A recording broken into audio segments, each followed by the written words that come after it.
of a substance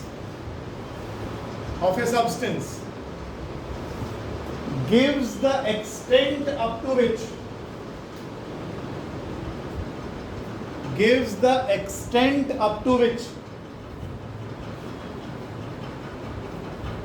the specimen can be magnetized. Gives the extent up to which the specimen can be magnetized. कब? Yes, when placed in magnetic field.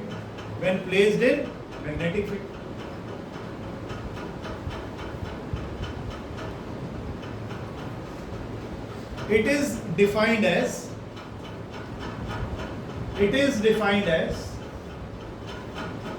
Magnetic movement के फॉर्मूले याद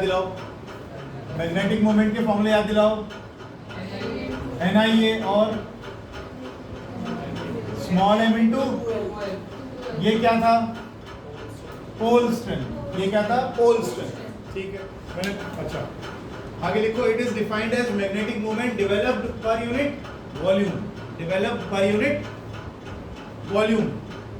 when placed in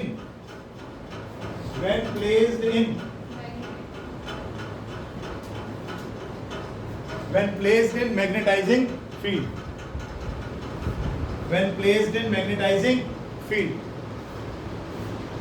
क्या बोला आपने इसका formula?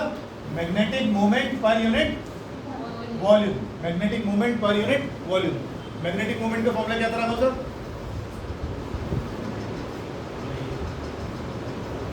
अभी जो यूज करने वाले हैं m/2l. वो मैग्नेट बनाई थी ना शुरू में हमने. m/2l. और वॉल्यूम अगर मैं एरिया इंटू 2l ले लूं तो m/a भी लिखा जा सकता है. a stands for area, cross sectional area. अगर वैसे ही यूनिट निकालूं इसकी तो इसकी जरूरत ना हो. मैग्नेटिक मोमेंट की यूनिट्स बताओ. यहां से बता दो यार. Ampere metre square. वॉल्यूम कितना आ गया? Ampere metre. ठीक. ये आई थी किसी की पहले भी. ये यूनिट देखी हुई लग रही है. चेक करो अभी चेक करो. किसकी? हाँ. Unit of H and I. Pole strength नहीं है.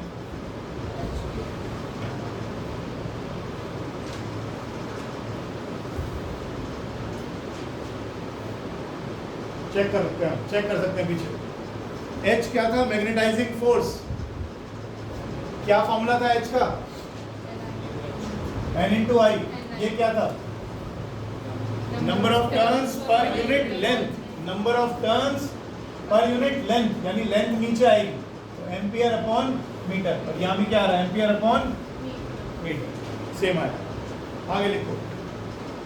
Fifth special property magnetic susceptibility. आगे आ जाओ तुम यहाँ पे मेरे पास. तुम मेरे से दिल के करीब बैठा करो दोनों. प्यार इतना आ जाओ दोनों यहाँ आ जाओ पास में. Magnetic susceptibility.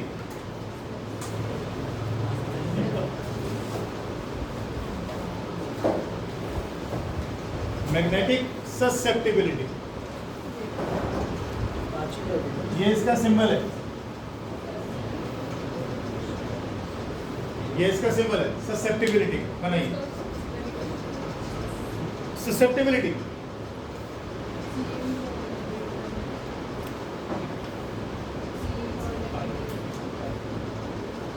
Magnetic susceptibility.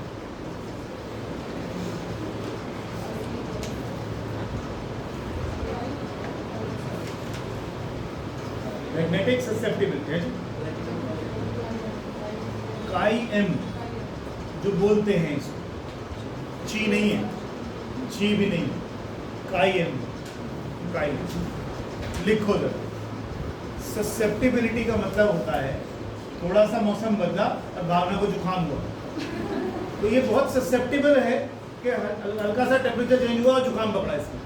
कुछ होते हैं ढीठ नहीं होंगे, बिल्कुल माल खाते हैं सारे के सारे रोज सुबह शाम मोमोज पिज़्ज़ा दबा के खाते हैं तो उससे सेहत अच्छी बनी रहती है. देखा मैंने तुझे बहुत बार, मोमोज बड़े प्यारे लगते थे, कभी मोमोज सा होता जा रहा है। तो ससेप्टिबिलिटी का मतलब होता है अगर कोई सब्सटेंस, अगर ये कोई मैग्नेटिक सब्सटेंस है, इसको फील्ड में हमने रख दिया और इसको बड़ा पसंद है, बोला मैं तो मैग्नेटाइज हो जाऊंगा फट से, अगर फट से मैग्नेटाइज हो गया तो ये हाईली ससेप्टिबल है, इसकी ससेप्टिबिलिटी हाई है, ठीक है ना। कुछ होते हैं नहीं होते, ससेप्टिबल है ही नहीं, वो नहीं मैग्नेटाइज होना पसंद है। लिखें ना, susceptibility of a substance tells how easily, susceptibility of a substance tells how easily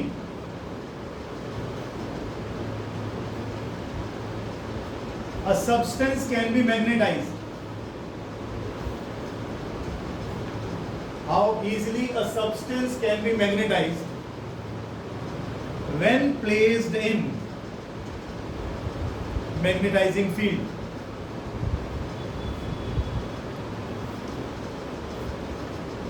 और इसका जो फॉर्मूला होता है वो होता है I/H। आपको याद है ना, अभी हमने क्या लिखा था, इसकी दोनों की सेम यूनिट्स होती है, तो काई की यूनिट्स नहीं होती, क्योंकि I की यूनिट भी एम्पियर पर मीटर और H की यूनिट भी ampere per metre, ampere per metre. Last topic रहेगा इस चैप्टर का, यूनिट का, यूनिट खत्म होता है, सारा थ्योरेटिकल पार्ट है इसमें, सिर्फ प्रॉपर्टीज ही याद रखनी है आपको, इसमें न्यूमेरिकल्स नहीं आएंगे ज़्यादा, ना के बराबर। Classification of magnetic materials, classification of magnetic materials.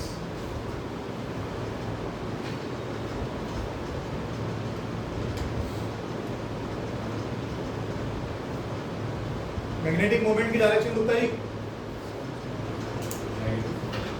अरे मैग्नेटिक मोमेंट की direction, magnetic moment, magnetic moment की डायरेक्शन, आ रहे हो, अरे साउथ से क्या दिल खुश हो जाता है, साउथ से नॉर्थ। आगे लिखो, on the basis of magnetising behaviour, magnetic behaviour, on the basis of magnetic behaviour of materials,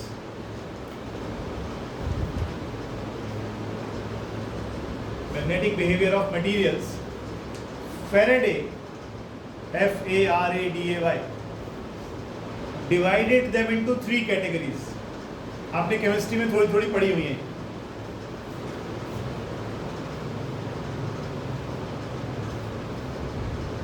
diamagnetic materials, paramagnetic materials और फेरोमैग्नेटिक मटेरियल्स।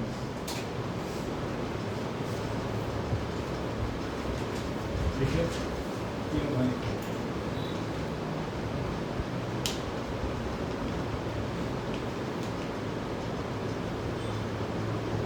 किसी भी, अगर हम मैग्नेट को तोड़ते हैं तो तोड़ते तोड़ते लास्ट तक क्या मिलेगा, एटम्स मिलेंगे, उस एटम में भी क्या मिलेगा, नॉर्थ पोल साउथ पोल, यानी उसमें भी एक मॉलिक्यूलर, उसमें भी मैग्नेटिक मोमेंट होती है।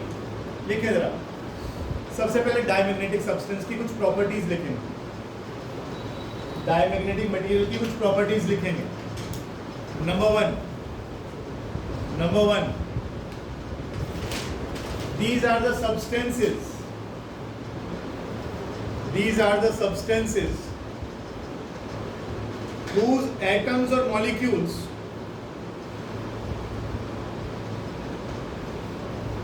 do not have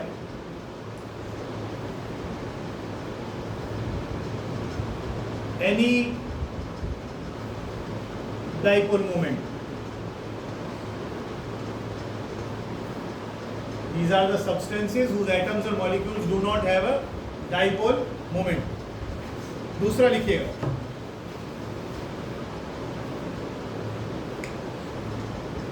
एक बात बताइए, नॉर्मली अगर मैं आयरन का एक टुकड़ा ले लूं, ये नॉर्थ पोल ले लूं और ये साउथ पोल ले लूं और उस टुकड़े को यहाँ रख दूं, तो ये मैग्नेटाइज हो जाएगा। लेफ्ट साइड कौन सा फेस बनेगा, साउथ, और उस साइड क्या बनेगा, नॉर्थ। या नॉर्थ बनेगा या उल्टा लिख दिया ना मैंने, डायमैग्नेटिक में ऐसा ही होता है। आयरन जो है वो फेरोमैग्नेटिक में आता है, वो नॉर्मल तरीके से मैग्नेटाइज हो जाता है जैसे तुम चाहते हो, जैसे तुम देखते हो साउथ नॉर्थ के सामने कौन सा पोल आएगा और साउथ के सामने, तो इस नॉर्थ तो खींच लेगा, ये साउथ तो खींच लेगा, तो ये बन जाएंगे पोल्स। लेकिन डायमैग्नेटिक मटेरियल्स की प्रॉपर्टी क्या होती है कि जब आप इसको मैग्नेटाइज करते हो या मैग्नेटिक फील्ड में रखते हो तो पहली बात तो ये फीबली मैग्नेटाइज होता है। फीबली का मतलब थोड़ा सा मैग्नेटाइज होता है, और वो भी उल्टा मैग्नेटाइज होता है। नॉर्थ के सामने नॉर्थ बनता है, साउथ के सामने साउथ बनता है। लिख लो इसे, लिखो these are feebly magnetise. Diamagnetic के बारे में, these are feebly magnetise in a direction opposite to magnetizing field. These are feebly magnetized in a direction opposite to magnetizing field when placed in it. और ये diagram बना लेना, when placed in it.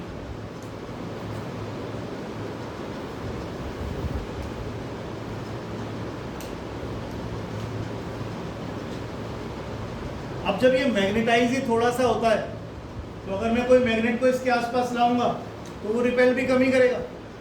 तीसरा चौथा कौन C point है, जो भी है लिखिएगा। These are the substances which get feebly repelled by the magnet. These are the substances which get feebly repelled by the magnet. Chemistry पढ़ने वाले बच्चे हैं यहाँ पर, बताएंगे जरा एंटीमनी का सिंबल क्या होता है?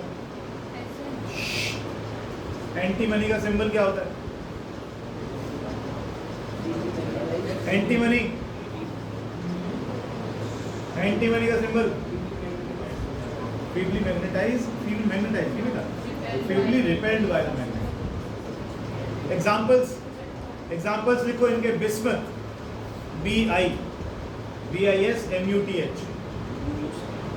ये डायमैग्नेटिक मटेरियल्स हैं। दूसरा लिखिएगा एंटीमनी, सिंबल है capital S small b, antimony, ठीक है। Bismuth, antimony. Water, water hydrogen gas,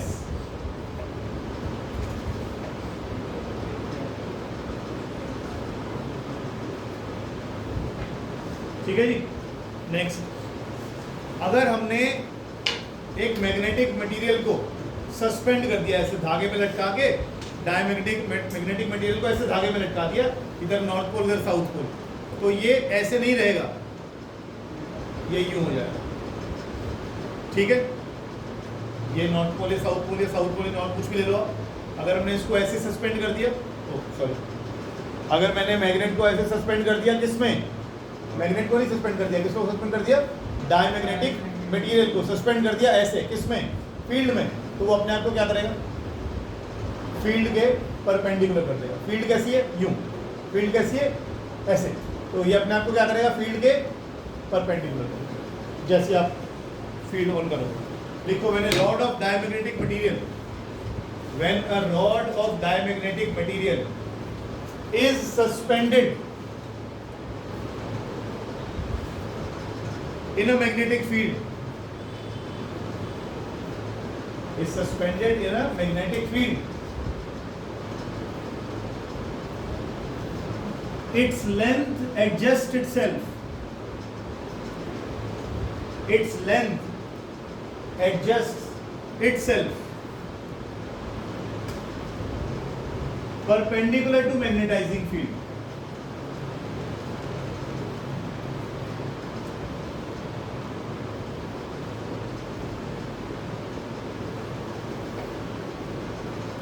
अब की बार हमने क्या किया? नेक्स्ट प्रॉपर्टी, एक यू ट्यूब ले लिया हमने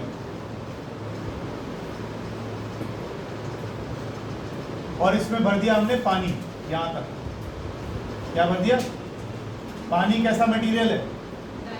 डायमैग्नेटिक मटेरियल। और हमने यहां पर एक इलेक्ट्रोमैग्नेट लगा दिया और अभी हमने स्विच ऑन नहीं किया, अभी हमने स्विच ऑन नहीं किया, अभी फिलहाल नॉर्मल है, तो इनके लेवल्स कैसे रहेंगे? बराबर। जैसे ही मैं स्विच ऑन करूंगा, फिलहाल इलेक्ट्रोमैग्नेट कैसा है, इलेक्ट्रोमैग्नेट ऑफ है। अब हमने क्या किया, इलेक्ट्रोमैग्नेट को ऑन कर दिया।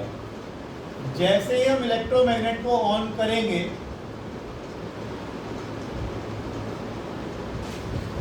ये लेवल देख रहे हो कहां से कहां आ गया, क्या पता लगा, क्या पता लगा कि जिस एरिया में मैग्नेटिक फील्ड ज्यादा है ये वहां से भाग जाएगा, ये वहां से गायब हो जाएगा, वहां से दूर जाने की कोशिश करेगा। इस एरिया में क्या ज्यादा पैदा हो गई, मैग्नेटिक फील्ड। ये डायमैग्नेटिक सब्सटेंस अपने आप को यहां से भगा देगा, उस एरिया में जाएगा जिस तरफ फील्ड कैसी है, वीक है। लिखो, diamagnetic materials travel, diamagnetic materials travel from strong magnetic field, from stronger magnetic field to weaker magnetic field.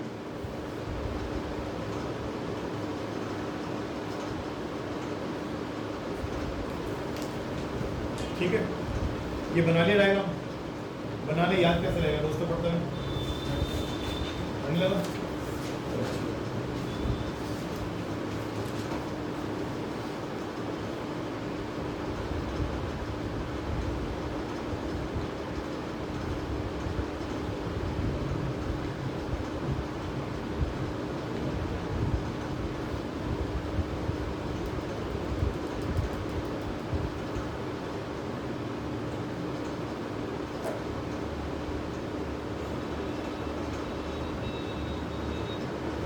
जब इलेक्ट्रोमैग्नेट ऑफ था तो लेवल पानी का बराबर था। जैसे ही आपने इलेक्ट्रोमैग्नेट को ऑन किया, ये वाटर जो है, जो कि एक डायमैग्नेटिक सब्सटेंस है, ये स्ट्रॉन्ग फील्ड से हट गया और वीक फील्ड की तरफ मूव कर गया। दोनों साइड मजे लेने होते हैं उसको, गुलाब जैसा लगना जाएगा, कुछ नहीं होगा। जब दोनों तरफ स्ट्रॉन्ग लगा देगा तो कुछ होगा, निकलेगा नहीं वहाँ से। ठीक है ना, आगे देखो, ऐसे कंफ्यूजन की स्टेट करता पानी के लिए, बोलो मजे लेंगे तेरे। चलो आगे, magnetic field lines avoid diamagnetic materials, magnetic field lines avoid diamagnetic materials.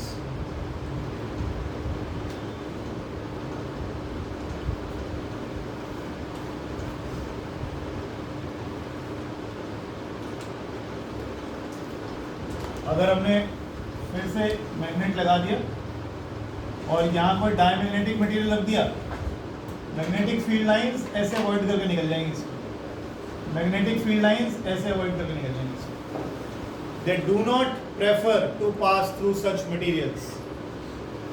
ठीक, ऐसे मटेरियल की परमिएबिलिटी कैसी होनी चाहिए, कम या ज़्यादा? परमिएबल कौन होता था? इसमें से फील्ड लाइंस पास करना पसंद करती थी, इसमें से तो पास नहीं करती है।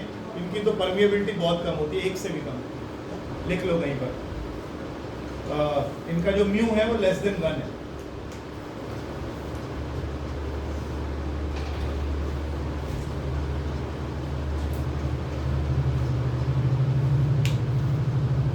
हो गया, नेक्स्ट लिखो, susceptibility crime.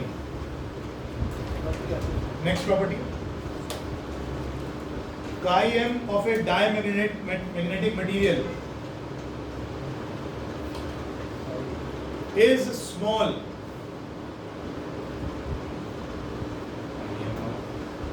of a diamagnetic material is small and negative. Diamagnetic material, chi-m of a diamagnetic material is small and negative. Small का मतलब क्या है? Small and negative. आपने बोला chi-m की वैल्यू स्मॉल है और नेगेटिव।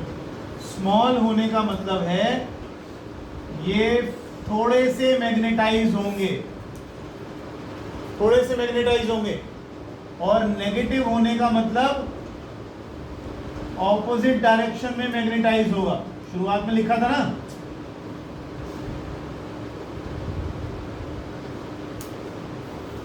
तो काई एम अगर किसी चीज़ का स्मॉल है, इसका मतलब वो चीज़ अच्छे से मैग्नेटाइज नहीं हो पाएगी जब फील्ड में रखेंगे। और अगर नेगेटिव है उल्टी तरफ होगी, और केवल डायमैग्नेटिक ही उल्टी तरफ होते हैं, बाकी सब जो है नॉर्मल बिहेवियर दिखाते हैं।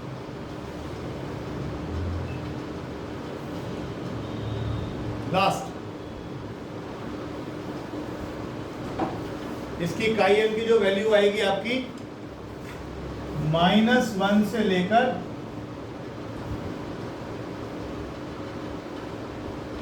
ये वैल्यू आएगी।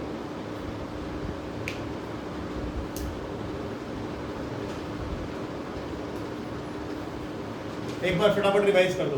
मैग्नेटिक मटेरियल्स कौन से होते हैं? जिनका परमानेंट डाइपोल मोमेंट नहीं होता, एक। दूसरा, जब इनको मैग्नेटिक फील्ड में रखेंगे तो ये उल्टे मैग्नेटाइज होंगे और वो भी थोड़े से मैग्नेटाइज होंगे। तीसरा हाँ, पीछे देख के क्या फायदा, पीछे तो मैं बता दूंगा। देख, तीसरा, they are feebly repelled by magnetic, magnet से फीबली रिपेल होते हैं, थोड़े से रिपेल्शन होगा इसके अंदर। और बताओ, मैग्नेटिक फील्ड लाइंस प्रेफर नहीं करती उसमें से पास करना, और जिसमें से मैग्नेटिक फील्ड लाइन पास नहीं करती प्रेफर करना, उनकी परमिएबिलिटी कम होती है, और इसकी परमिएबिलिटी तो काफ़ी कम है। ठीक है, और एक अभी नेगेटिव पढ़ा हमने, काई एम कैसा है? Small and negative. स्मॉल का मतलब मैग्नेटाइज तो होंगी, थोड़ी मैग्नेटाइज होंगी, और माइनस का मतलब उल्टा मैग्नेटाइज होगी। नॉर्थ के सामने नॉर्थ बनेगा, साउथ के सामने साउथ बनेगा। और दूसरे एक वो पानी वाला आया था, पानी को हमने यूट्यूब में डाला था, स्ट्रॉन्ग फील्ड से किधर भागेंगी? वीक फील्ड की तरफ भागेंगी। ठीक है ना। Last, there is no effect of temperature, there is no effect of temperature on the behavior of diamagnetic materials.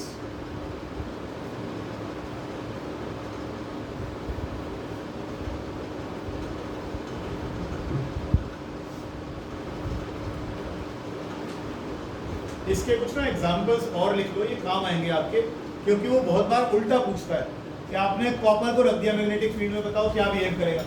अब जब हमें यही नहीं पता कि कॉपर डायमैग्नेटिक है, फेरो है या पैरा है, तो मैं उसको बताऊंगा कैसे कि क्या करना है। इसलिए कुछ एग्जांपल्स और लिख लो। अभी तक हमने क्या क्या लिखे? Antimony, bismuth, water, hydrogen gas, ये लिखे। एक दो और लिख लो, कॉपर लिख लो, कॉपर लिख लो, सिलिकॉन लिख लो, और NaCl लिख लो, NaCl नमक। ठीक है जी, चलिए आगे लिखेंगे। डायमैग्नेटिक के बाद पैरामैग्नेटिक मटेरियल्स।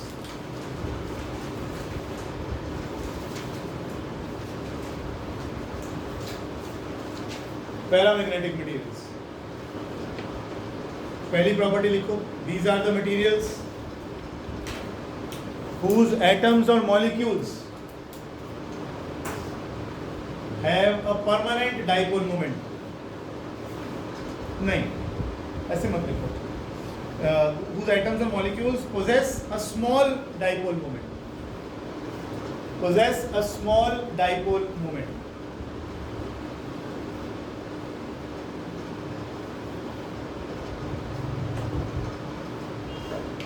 दूसरी प्रॉपर्टी लिखने की जरूरत नहीं है, बना दो। ये नॉर्थ, ये साउथ,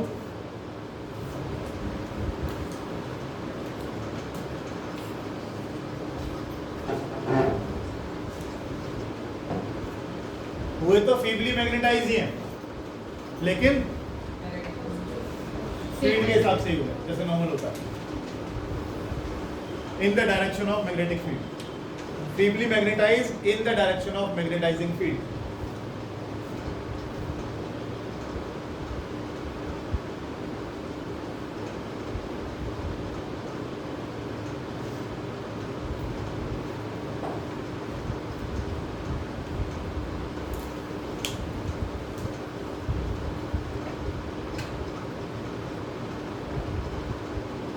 पिछली बार एक चीज रह गई रिवाइज करने को, कि जब हम उसको फील्ड में रखते हैं तो वो अपने आप को फील्ड के परपेंडिकुलर कर लेती है। ये नहीं करेगी, ये पैरेलल ही रखेगी अपने आप। लिख लो, when a rod of paramagnetic material, when a rod of paramagnetic material is suspended in magnetic field. Is suspended in magnetic field.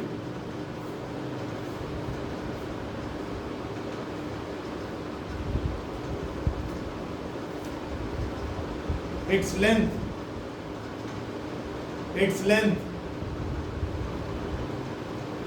sets itself. Its length sets itself parallel to the field.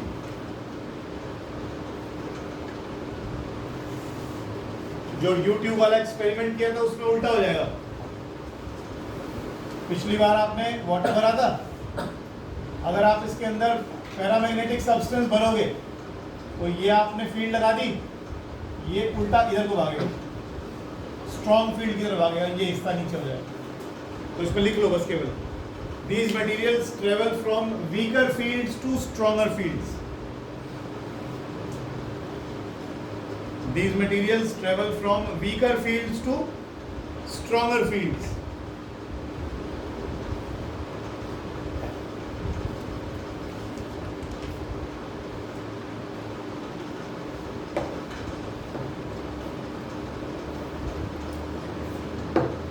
Magnetic field lines prefer to pass through such materials.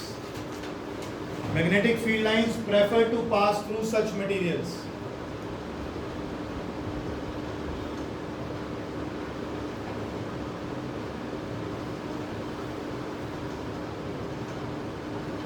इसकी relative permeability लिख लेना, greater than 1, slightly greater than 1. Relative permeability is slightly greater than, slightly अंग्रेजी में लिख लो, slightly greater than 1.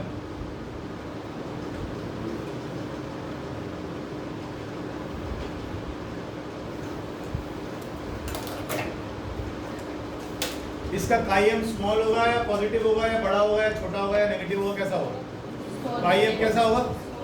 Small. क्यों small? क्यों? Feebly magnetise हो रहा है. और पॉजिटिव होगा negative?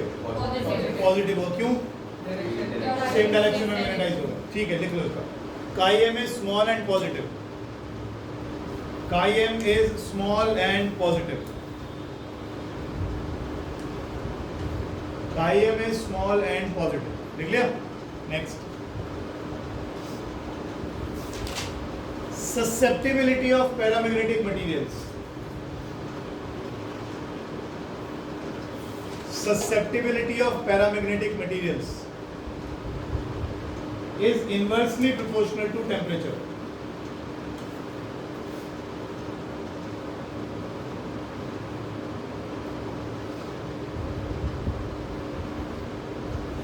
Inversely proportional to temperature.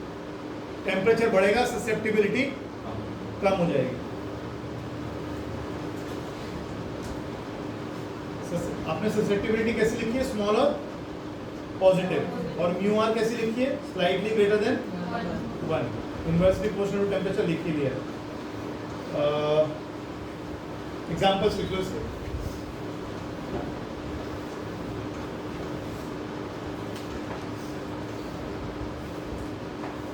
एक और चीज लिखवानी थी पिछले बारे में. ये जो आपका डायमैग्नेटिक होते हैं ना,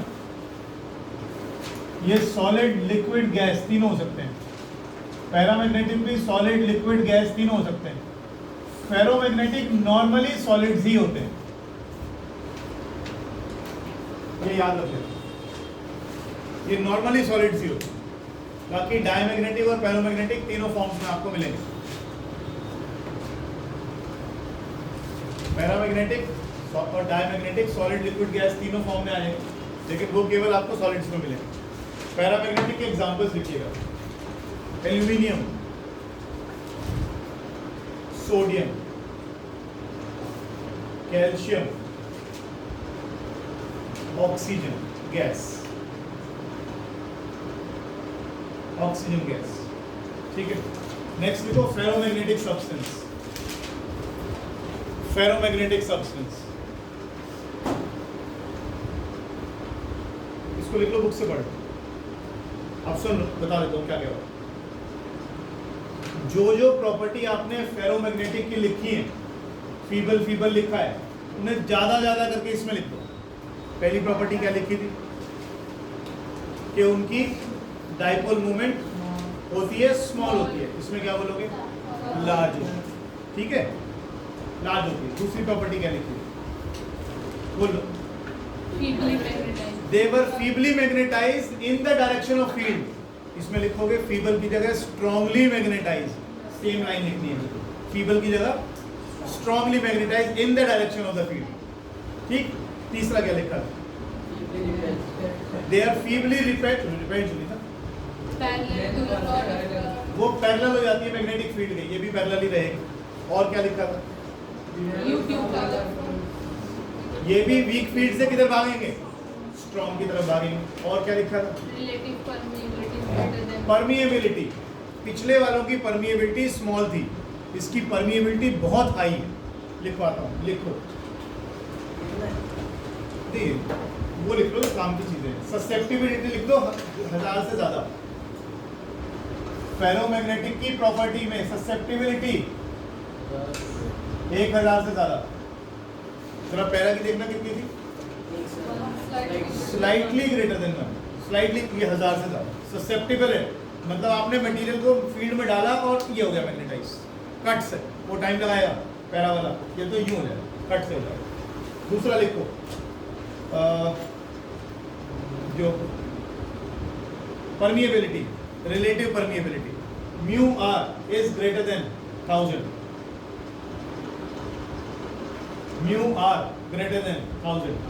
पिछले वाले में कितना था म्यू आर की वैल्यू स्लाइटली ग्रेटर देन 1, इसकी ठीक है ठीक। इसकी ससेप्टिबिलिटी कैसी हो लार्ज एंड पॉजिटिव, ससेप्टिबिलिटी कैसी होगी large and positive. Chirag Sharma large क्यों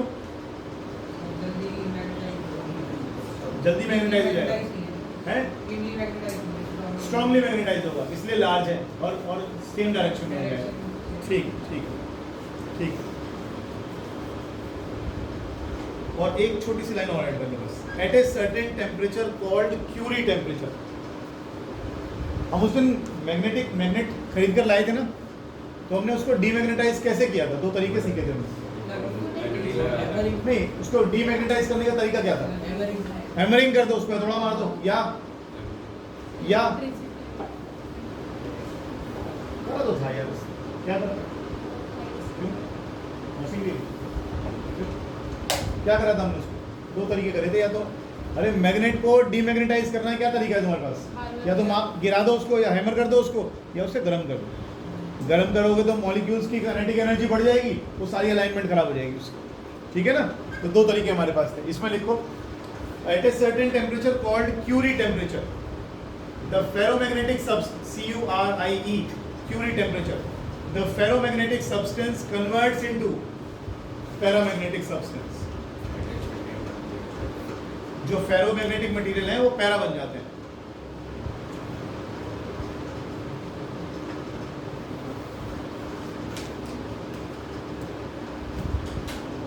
कुछ भी नहीं है, वो जो डोमेन्स होते हैं वो डिस्टर्ब हो जाते हैं, एक जगह अलाइन नहीं रहते हैं।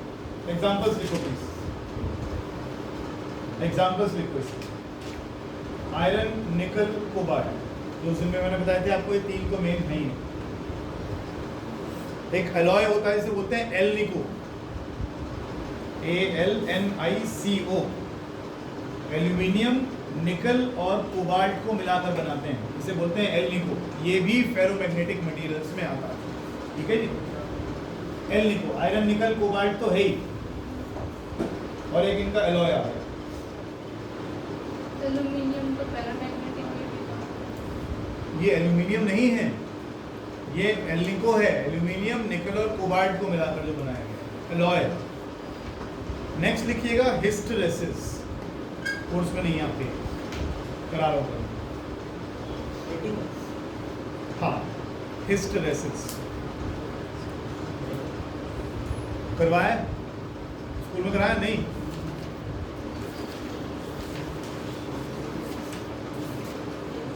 नहीं कराना पड़ेगा।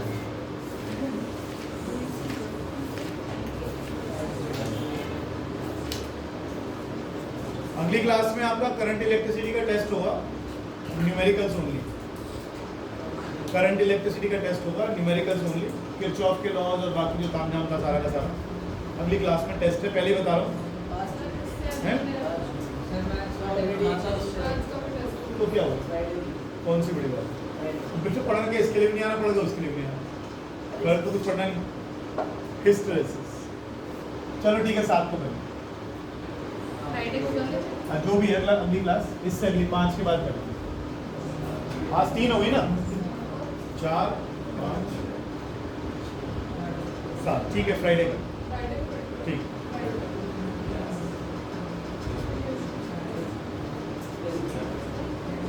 अच्छा, स्पेलिंग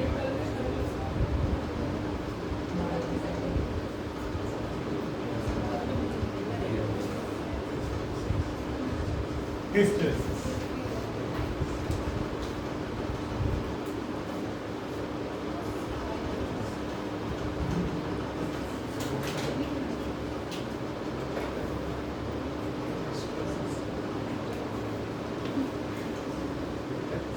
एक हो गया मैग्नेटाइजिंग फोर्स, अच्छा सॉरी उतना लिखा मैंने,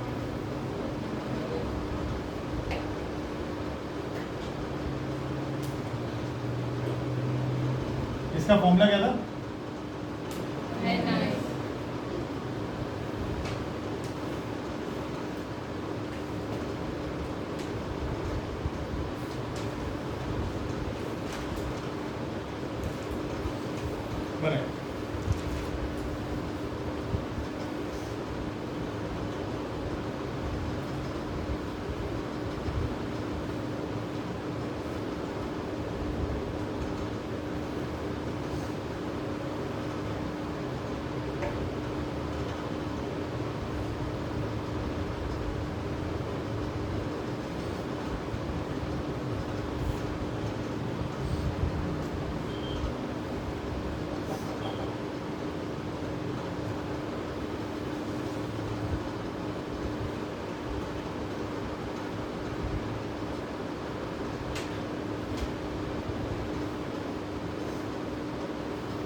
बने शुरू हो गया।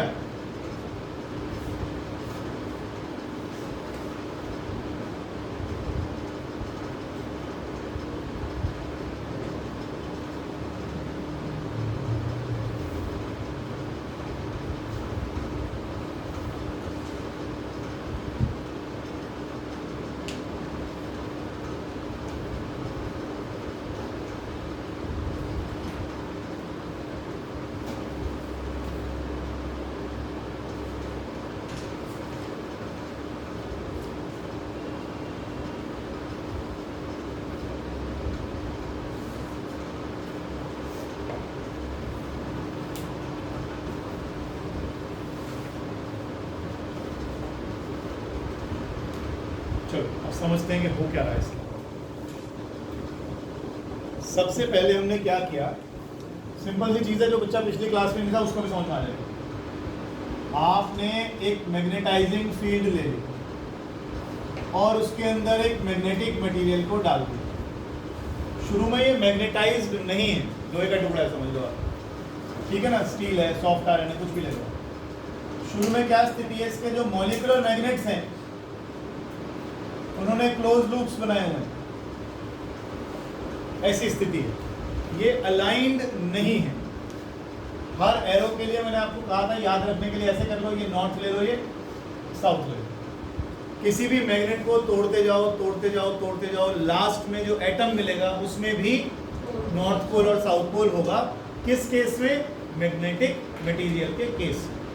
कोई भी आयरन, निकल, कोबाल्ट, कोई भी आपने फेरोमैग्नेटिक मटेरियल ले लिया, उसको अगर आप वो डीमैग्नेटाइज्ड है तो उसकी स्थिति ऐसी होगी। इसके अंदर जो आप ये जो आप देख रहे हो, ये अक्सर क्लोज लूप्स बना लेते हैं, तो एक दूसरे की मैग्नेटिक फील्ड को कैंसिल आउट करते रहते हैं। ये देखो ये बन गया, उस दिन भी बनाया था हमने, या ऐसे बन गए, ऐसे पड़े रहेंगे। तो ये क्या करते हैं, नॉर्थ के पास साउथ आ गया, नॉर्थ के पास साउथ आ गया, तो एक दूसरे की फील्ड को ये कैंसिल करते हैं। अभी फिलहाल ये डीमैग्नेटाइज्ड स्टेट में है, अभी तक ये मैग्नेटाइज्ड नहीं, ठीक है जी। तो मैं कहाँ से शुरू करूंगा, यहाँ से शुरू करूंगा। अभी इसकी इंटेंसिटी ऑफ मैग्नेटाइजेशन कितनी है, 0, यानी अभी डीमैग्नेटाइज्ड है। अभी इसके जो डोमेन्स हैं ये अलाइंड नहीं है, ये अलाइंड नहीं। अब आपने क्या किया, मैग्नेटाइजिंग फोर्स लगानी शुरू कर दी आपने, नॉर्थ साउथ, इसकी स्ट्रेंथ को बढ़ाना आपने शुरू कर दिया, ठीक। ये नॉर्थ पोल है, ये साउथ पोल है, इसकी स्ट्रेंथ आपने बढ़ानी शुरू कर दी। जब आप बढ़ाओगे तो ये ग्राफ ऐसे जाएगा और ये पॉइंट सी तक आ जाएगा मान लो। जब ये ग्राफ बढ़ेगा तो क्या होगा, फोर्स बढ़ती जा रही है, इंटेंसिटी बढ़ती जा रही है, फोर्स बढ़ती जा रही है, इंटेंसिटी बढ़ती जा रही है। एक टाइम पर आते आते सी पॉइंट तक आते आते ये सारे के सारे डोमेन्स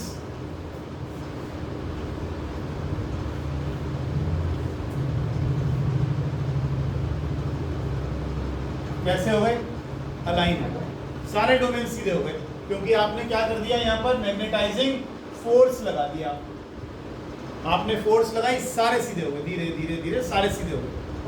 अब इससे ज्यादा मैग्नेटाइज कर सकते हो, क्या कर सकते हो कि और ज्यादा मैग्नेटाइज कर दो, कुछ नहीं कर सकते। तो आप कहां तक पहुंच गए, क्या हो गया, आपका मटेरियल क्या हो गया, सैचुरेट, आपका मटेरियल क्या हो गया, सैचुरेट हो गया। अब इससे ज्यादा आप इसको मैग्नेटिक इसकी स्ट्रेंथ नहीं बढ़ा सकते, बढ़ा दिया आपने, इतनी बढ़ाना। अब आपने क्या करा, इस मैग्नेटाइजिंग फोर्स को कम करना शुरू कर दिया, आपने इसको डीमैग्नेटाइज करना शुरू किया।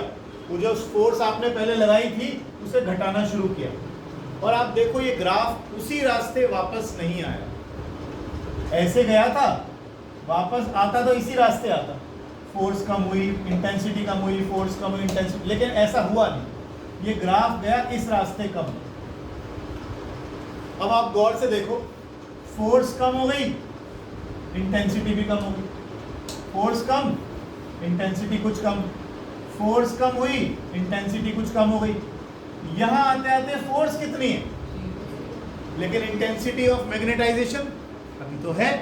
इसका मतलब क्या है, आपने मैग्नेटाइज करने वाली फोर्स पूरी तरह से हटा दी, उसके बावजूद इसमें कुछ डाइपोल्स ऐसे हैं जो अभी भी सीधे खड़े हैं, अभी भी वो हटने को तैयार वहां से नहीं है, अभी भी ये मैग्नेटिक बिहेवियर शो कर रहा है।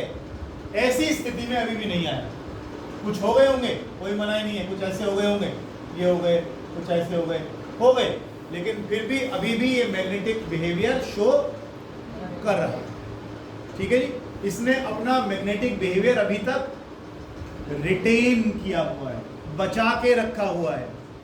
रिटेन शब्द से ही क्या बना है, रिटेंटिविटी, कि आपने मैग्नेटाइजिंग फोर्स हटा दी, उसके बावजूद ये अपना मैग्नेटिज्म रिटेन किए हुए है, बचाए हुए है, अभी भी मैग्नेटिक बिहेवियर शो कर रहा है। इसे कहते हैं रिटेंटिविटी, इसे कहते हैं रिटेंटिविटी, ठीक है जी, समझ आई बात।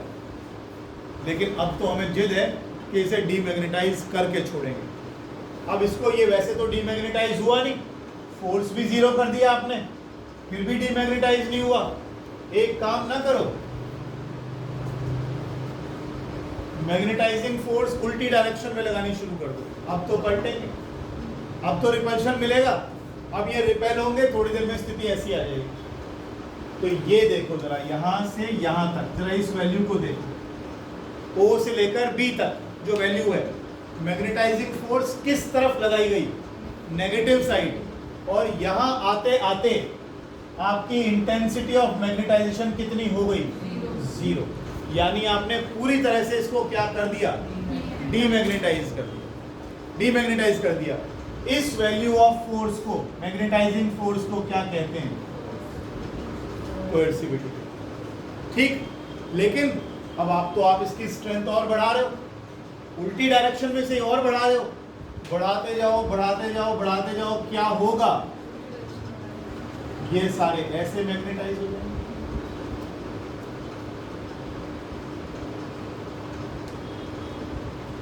फिर से सारे के सारे सीधे हो गए। फर्क सिर्फ क्या था, पहले इधर को हुए थे, अब सारे इधर को हो गए। फिर दोबारा से क्या आएगी, सैचुरेशन। ये फिर क्या आ गई, और फिर वही काम जाम शुरू। ठीक है जी। अब ये हिस्टेरेसिस क्या होता है, आप देखिए H को कम करते गए करते गए करते गए, जीरो हो गया, लेकिन I अभी भी जीरो नहीं हुआ है। I पीछे चल रहा है, I पीछे चल रहा है, और इस लैगिंग बिहाइंड को ही हिस्टेरेसिस कहते हैं। ये लिखवाऊंगा थोड़ा सा। क्या कह रहे हो, यहां से ये दोबारा फिर वही काम करना शुरू कर दिया तुमने। मैग्नेटाइजिंग फोर्स नेगेटिव में यहां तक ले आया, मैक्सिमम कर दी। अब तू मैग्नेटाइजिंग फोर्स को फिर प्लस की तरफ ले चल, फिर इसको घटाना शुरू किया, और धीरे धीरे फिर इसे नॉर्थ कर देगा, फिर इसे साउथ कर देगा, वो फिर डीमैग्नेटाइज हो जाएगा। ये समझाना जरूरी था, क्योंकि अभी आप ट्रांसफार्मर पढ़ेंगे अगले चैप्टर में, और ट्रांसफार्मर का काम क्या होता है, वोल्टेज को ऐड या मतलब ऐड सब्ट्रैक्ट मत बोलो, मैं ही गलत बोल रहा हूँ। वोल्टेज को बढ़ाना या वोल्टेज को घटाना, स्टेप अप और स्टेप डाउन करता है। जब स्टेप अप और स्टेप डाउन वोल्टेज को किया जाएगा, तो कौन सी वोल्टेज को स्टेप अप स्टेप डाउन करता है, ऑल्टरनेटिंग करंट को। ऑल्टरनेटिंग करंट में बार बार आपको पॉजिटिव और नेगेटिव साइकिल दिखाई देगी, बार बार ये फोर्स यूं लगती दिखाई देगी, बार बार उसके मटेरियल मैग्नेटाइज होंगे, डीमैग्नेटाइज होंगे। वहां पर मुझे हिस्टेरेसिस कर्व में आपको समझाना, इसलिए मैंने हिस्टेरेसिस कर्व आपको समझाइए। ये हालांकि कोर्स में है नहीं है, कोई फर्क नहीं पड़ता, आपको काम है। समझ में आ गई थोड़ी बहुत। ये क्या चीज़ है, रिटेंटिविटी। ये क्या चीज़ है, कोएर्सिविटी। अब आप इलेक्ट्रिक बेल के बारे में सोचे, जो आपने शायद 6वीं-7वीं क्लास में पढ़ा था, इलेक्ट्रिक बेल के बारे में। इलेक्ट्रिक बेल कैसे काम करती है, इलेक्ट्रिक बेल के स्विच ऐसे स्विच तो नहीं होते ना, कैसे वाले होते हैं इलेक्ट्रिक बेल के स्विच, ये तो नहीं है, ऐसे होंगे तो क्या होगा, कैसे होगा, बजती रहेगी।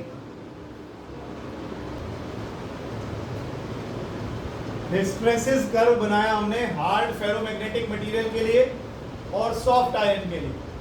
हार्ड फेरोमैग्नेटिक मटेरियल्स के लिए रिटेंटिविटी भी ज्यादा, कोएर्सिविटी भी ज्यादा, ठीक है ना। जिनके पास पुरानी किताबें हैं एसएल वाली, उसमें ग्राफ गलत है बेटा, शेप गलत बना है। ये बना दिया तोतापरी आम जैसा, ऐसा ना बना, पेंगुइन जैसा बना, थोड़ा सा गोलाई ठीक से बना, देख मैं दिखा देता हूँ, ठीक है ना। थोड़ी शेप ठीक कर ले, गड़बड़ हो जाएगा तो बात। जिनके पास पुरानी एसएल है उसमें कुछ गलत इन्होंने बनाए हुए डायग्राम्स, इवन प्रदीप में भी गलत बना हुआ है, उसको थोड़ा देख लेना। ये ग्राफ ठीक है, उन्होंने इस तरह के बनाए हुए हैं। आप बुक देखोगे तो दिख जाएगा, इन्होंने सॉफ्ट आयरन का ऐसे बनाया हुआ है, ये गलत है। ये जो बनाया ना इन्होंने, ये सॉफ्ट आयरन का, ये गलत बना रखा है। सॉफ्ट आयरन में इतनी रिटेंटिविटी होती ही नहीं, इतनी रिटेंटिविटी ये बना रखी है, तो गलत ग्राफ बने हुए। HC वर्ग में उठाइएगा, उसमें ठीक बना हुआ, ठीक है। अब तो क्या बनाई दी आपने, एक और इंपॉर्टेंट लाइन इसमें, आप देख रहे हो इस मटेरियल को आप बार बार मैग्नेटाइज कर रहे हो, डीमैग्नेटाइज कर रहे हो। मैग्नेटाइज किया, फिर डीमैग्नेटाइज किया, फिर दूसरी तरफ मैग्नेटाइज किया, फिर डीमैग्नेटाइज किया। जब आप ट्रांसफार्मर पढ़ोगे तो ट्रांसफार्मर में आपको ऑल्टरनेटिंग करंट देना है। ऑल्टरनेटिंग करंट का क्या काम होता है, कैसे काम करता है। मान लो उसकी ट्रांसफार्मर की एक कोर आ गई, इसकी आ गई सॉफ्ट आयरन, चलो बाद में जब भी करेंगे, छोड़ो, ट्रांसफार्मर के बीच में कर लेंगे। अभी फिलहाल ये नोट करो, द एरिया, कौन सी एरिया की बात कर रहे हैं, इसको देख लीजिए प्लीज। ये एरिया, इस पेंगुइन के पेट का एरिया पूरा लिखो जरा। The area with in the BH loop या IH लूप लिखा शायद आपने, IH loop. The area with in the IH loop represents energy dissipated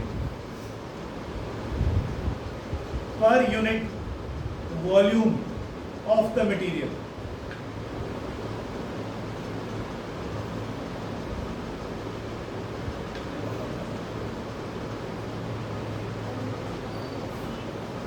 ठीक है जी।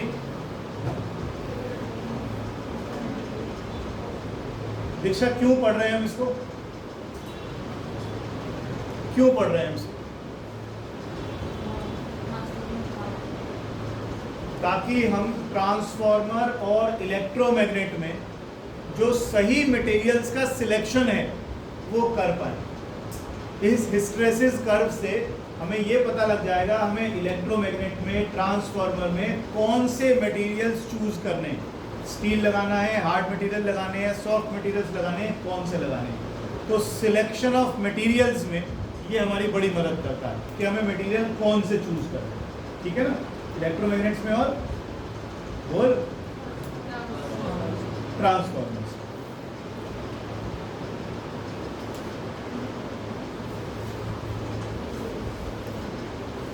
लो जी, दोबारा तो आपका चैप्टर चलो। अब 2 असाइनमेंट्स आपको आज मिल जाएंगी शाम को। अरे वैसे दे दूंगा ना, फिलहाल व्हाट्सएप पे भेज दूंगा, उसके बाद में पहले वाली तो कर ली होगी, वो पराठे में लगी होगी, आलू वाले में। अब एक और दे दूंगा, फॉइल खत्म भी हो जाएगी।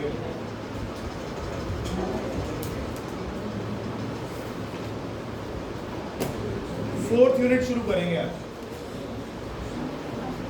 क्या हो गया, स्कूल में भी तो जाओगे, मुझे लगा छुट्टी करूँगा। आधा घंटा तो मैंने जिंदगी में छुट्टी ना करी जब तक मजबूरी ना हो। 20 मिनट तो छुट्टी क्यों करी बनाते हो? मैं तो 20 मिनट फालतू लेके खुश हूँ भाई। For a change. अच्छा लिखो जरा, चैप्टर है इलेक्ट्रोमैग्नेटिक इंडक्शन। देखो वहाँ वो चेहरों पे कॉन्फिडेंस से बोला जाएगा तो नहीं बोला। लिखिए इलेक्ट्रोमैग्नेटिक इंडक्शन, शॉर्ट में लिखते हैं EMI।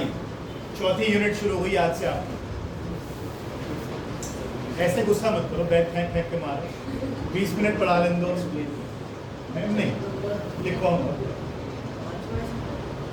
4था यूनिट है, 4th यूनिट। पहला तेरा चैप्टर तो देख लिया उसमें। पहला चैप्टर था इलेक्ट्रिक फील्ड वाला, इलेक्ट्रोस्टैटिक्स का, दूसरा मैग्नेटिज्म, सॉरी करंट इलेक्ट्रिसिटी, तीसरा मैग्नेटिज्म और चौथा EMI बोलते हैं इसको।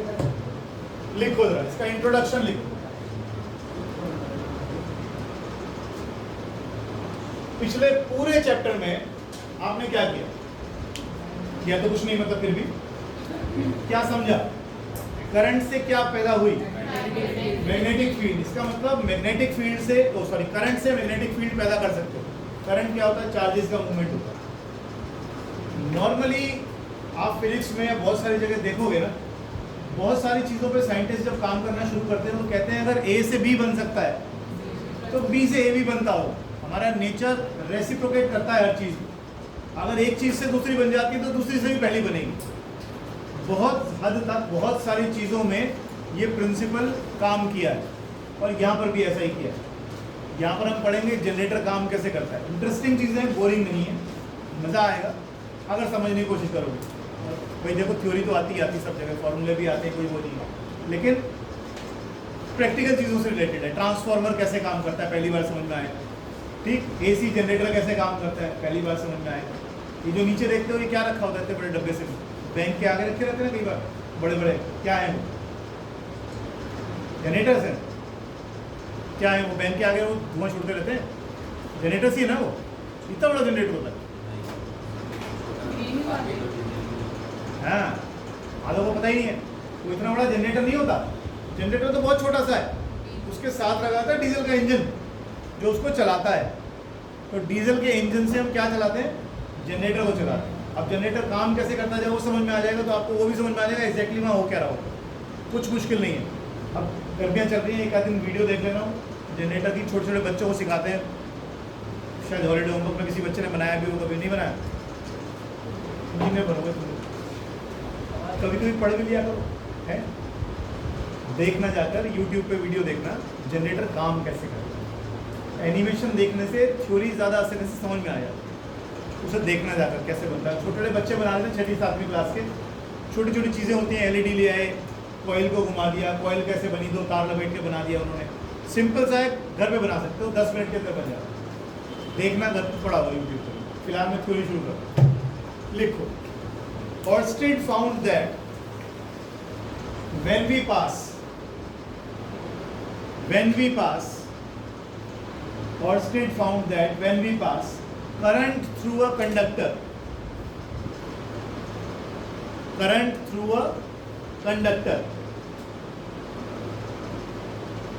magnetic field is set up around it.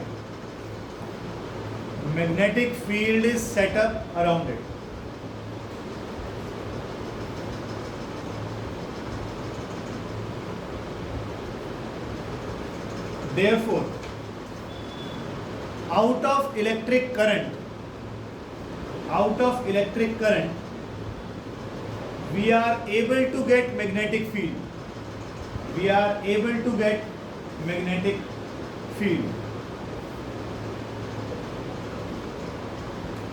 अगर करंट से मैग्नेटिक फील्ड बन सकती है तो मैग्नेटिक फील्ड से भी करंट बनना चाहिए. ये फैराडे अंकल ने सोचा. देखिए, Faraday suggested that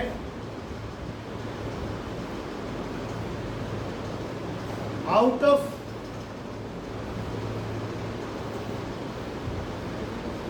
magnetic field we should also be able to get current. And this is all about the phenomena of electromagnetic induction.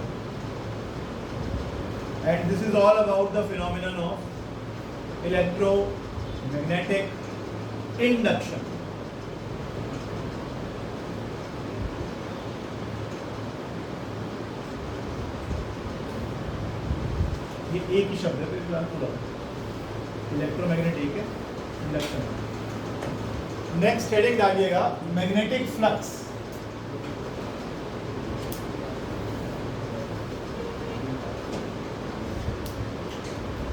पहले फ्लक्स पढ़ी थी आपने इलेक्ट्रिक फ्लक्स, और आप पढ़ेंगे मैग्नेटिक फ्लक्स. इलेक्ट्रिक फ्लक्स क्या थी? फील्ड लाइंस के कलेक्शन को बोलते हैं, collection of electric field lines. अब collection of magnetic field lines, collection of magnetic field lines is called magnetic flux. है जी? हाँ, मैग्नेटिक फ्लक्स पढ़ते क्या चीज है?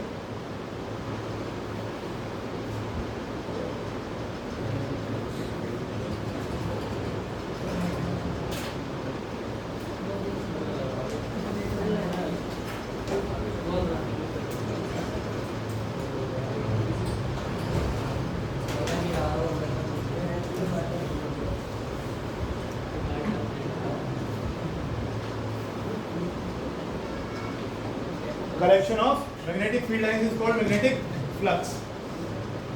वो कैसे डिफाइन की थी आपने डी फाई ई सबसे पहले दिन? फ्लक्स कैसे डिफाइन की थी? पहली डेफिनेशन जो आपने लिखी थी, E डॉट डी एस. अभी भी यही है, लिखो जरा. Magnetic flux through an elementary area. Magnetic flux through an elementary area is given by, वहाँ E dot ds था, यहाँ B dot ds.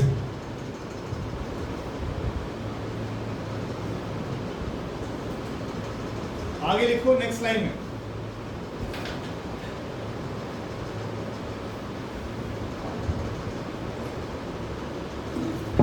Magnetic flux through a surface.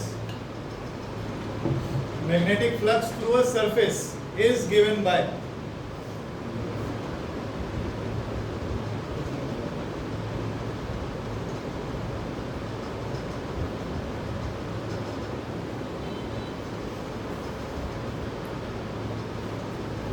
magnetic flux through a surface is given by S. नीचे लिखने का मतलब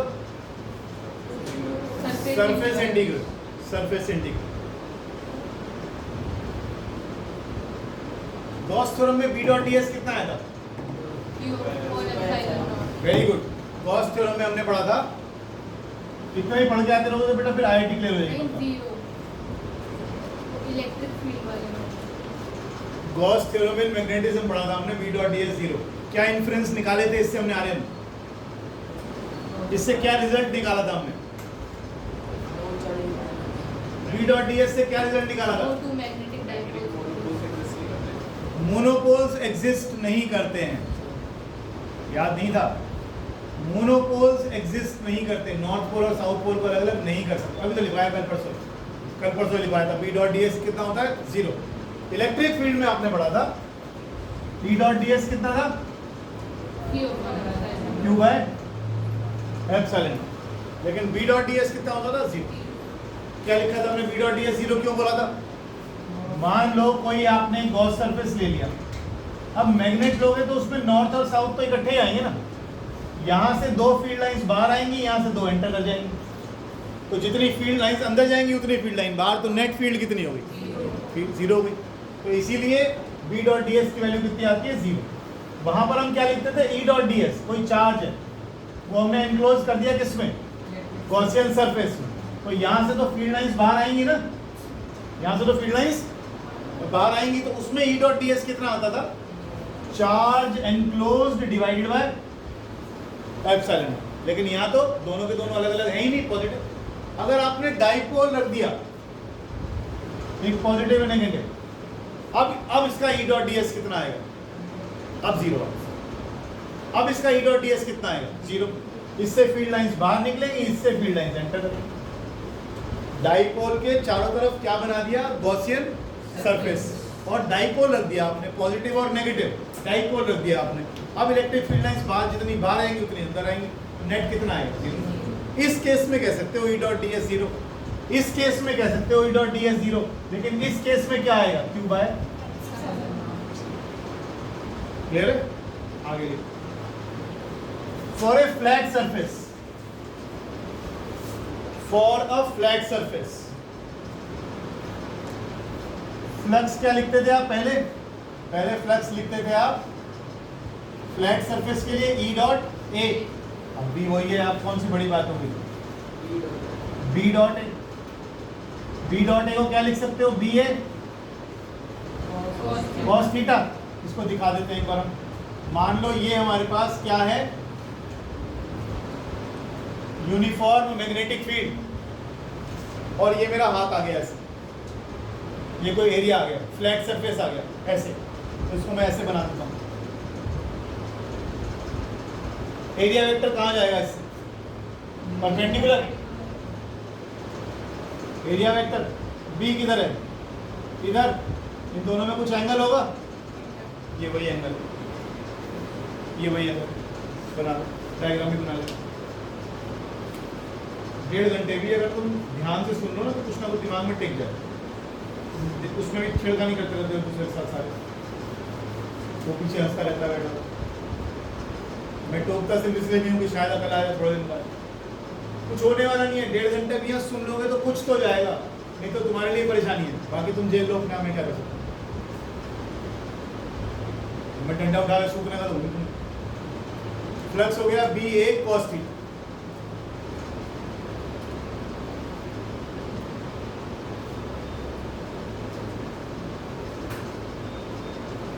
अगर इसको मैं इसकी जगह ऐसे कर दूं तो, ऐसे कर दूं तो फ्लक्स कितना है? फ्लक्स आएगा 0। अब आप इसको ऐसे ही समझ के चलना, कि आपके पास if this area is held perpendicular to magnetic field, तो ये वाला केस आया ना, तो उस केस में फ्लक्स कितना हो जाएगा? NBA।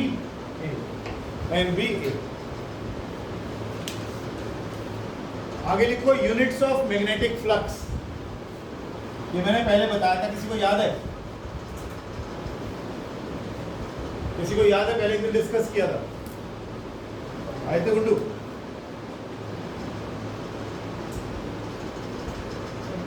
नहीं याद आ? यूनिट्स ऑफ मैग्नेटिक फ्लक्स, ऐसा यूनिट लिखो वेबर, WE, हाँ बताया, और दोनों में रिलेशन भी बताया था, याद है मुझे। शर्ट लगाओ 500 रुपए है ना? क्या थी CGS यूनिट?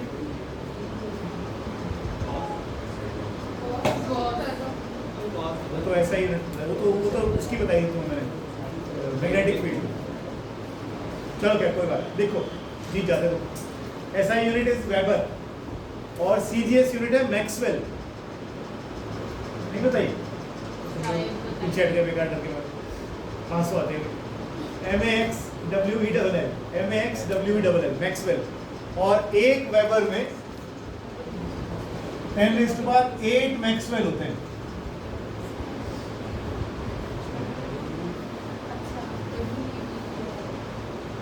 क्या वेबर की स्पेलिंग WEBER।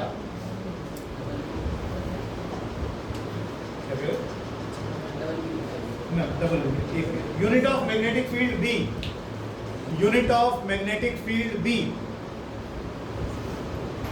फ्लक्स क्या लिखा आपने, BA, तो B किसके बराबर आया, φ/a।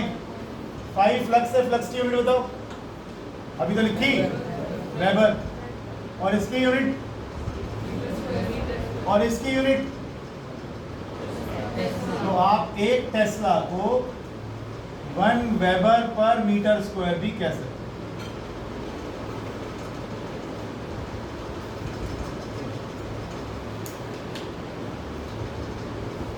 फ्लक्स का डायमेंशनल फॉर्मूला निकालिए, वो MLT वाला।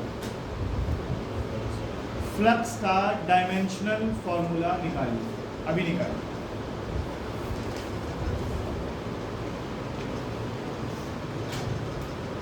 फ्लक्स का डायमेंशनल फॉर्मूला निकालिए। फोर्स का डायमेंशनल फॉर्मूला क्या होता है, MLT-2।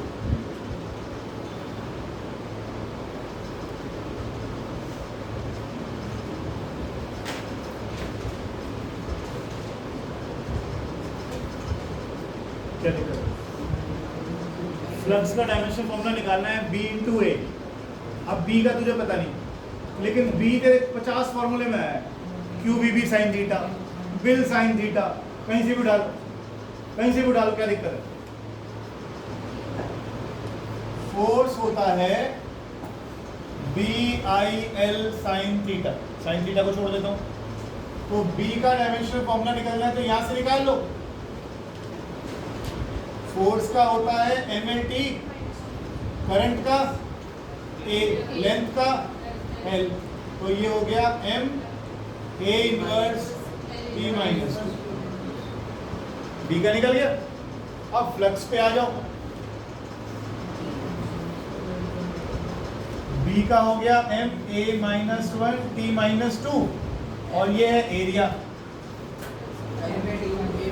ये बन गया आपका ML2 T-2A-2। एक बार QVB से निकालना B का फॉर्मूला, F = QVB से B निकालो। फोर्स का क्या हो गया, MLT। चार्ज का बताओ, नहीं, करंट का ये होता है, चार्ज का होता है AT, और वेलोसिटी हो गया LT-1, तो T से T कट गया, L से L कट गया, तो MT-2 सेम आ गया, सेम आ गया। और कोई B का फॉर्मूला पता है उसे लगा, कहीं से भी कर लो, वही आ जाए। B = μ0 NI, लेकिन उसके लिए म्यू का पता होना चाहिए, ठीक।